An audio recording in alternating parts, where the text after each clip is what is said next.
चली आई भैया। सबसे पहले हम भोजपुरी गायक विपुल लाल यादव आप सब समझ भोजपुरिया समाज के पैर छू के प्रणाम करतनी हो भैया। ये छोट भाई के यही तरीके से बात बनेले रही। एगो धर्म पत्नी अपना पति देव से मेला घूमे के गुहार करतरिया, देखी कौना भाव में कहतरी और कैसे कहतरी हो भैया।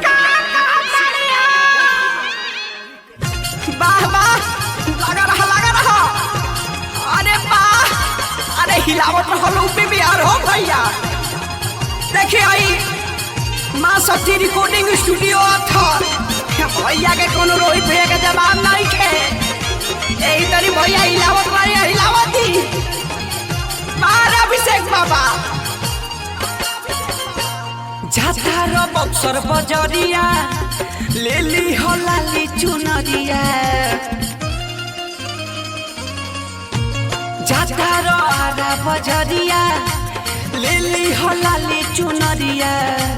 छकिया लवंगिया लिया के बोल मजी कदी ही अकी भरम असो दुर्गा माई के जय हो ए राजा जी।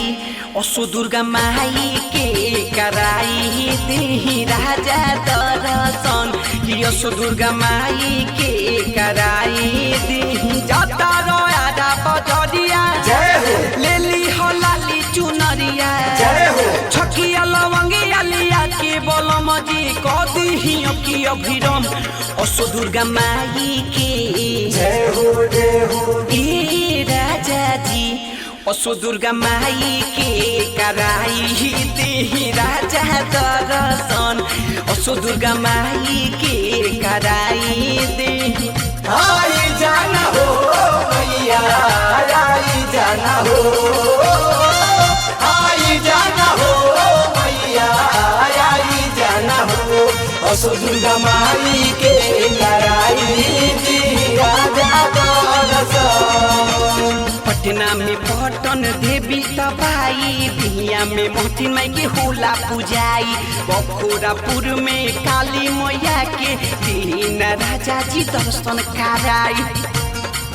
अरे सुनी जी, पटना में पटन देवी तबाई, बिहिया में मोहटिन माई के होला पूजाई। बखोरापुर में काली मैया के दीन राजा जी दर्शन कराई। तुमरे जनी तबाड़ी डुमारा सुनले बानी राजना मैया के भक्ति में सुनी बलम जी होखे ना देह कमी हम असो दुर्गा माई के जय हो ए राजा जी। असो दुर्गा माई के कराई देही राजा दर्शन कि असो दुर्गा माई के कराई देही। जय हो मैया, जय हो मैया, जय हो मैया, जय हो मैया, जय हो मैया, जय हो मैया, जय जय माँ। जय हो मैया, जय हो मैया, जय हो मैया, जय हो मैया, जय हो मैया, जय हो मैया, जय जय माँ।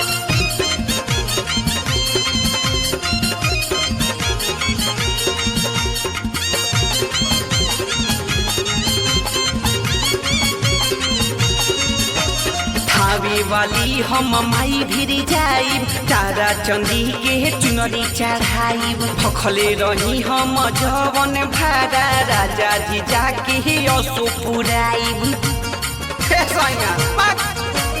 थावे वाली हम माई भिरी जाइब, तारा चंदी के चुनरी चढ़ाइब। भखले रही हम जवन भारा राजा जी जाके असो पुराइब।